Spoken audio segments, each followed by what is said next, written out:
C'est à 8 ans qu'il commence la boxe. 16 ans plus tard, devenu pro, il décroche la ceinture de l'Union européenne en poids welter le mois dernier à Saint-Nazaire.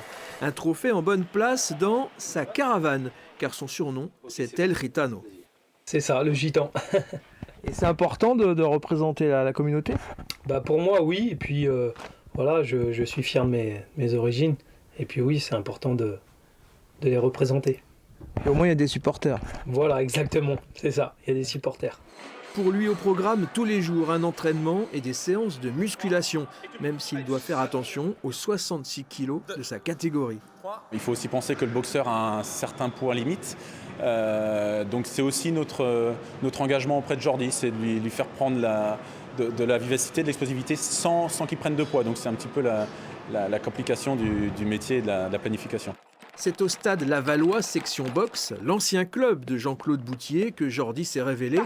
Son entraîneur est à peine plus âgé que lui, mais ils se connaissent depuis la boxe éducative. Ouais, il apprenait vite, il apprenait plus vite que les autres, donc il regardait et puis il savait faire, donc voilà, on savait qu'il allait faire quelque chose. Après, champion de l'Union européenne, c'est bien, mais on peut aller voir plus haut maintenant. Une vitesse de bras conséquente, un style félin, un peu sur la trace de l'école cubaine.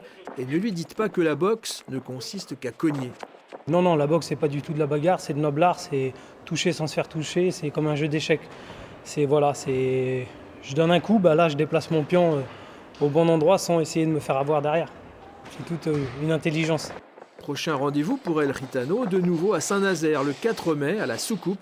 Il devrait y avoir encore plus de public venu voir ce nouveau champion européen.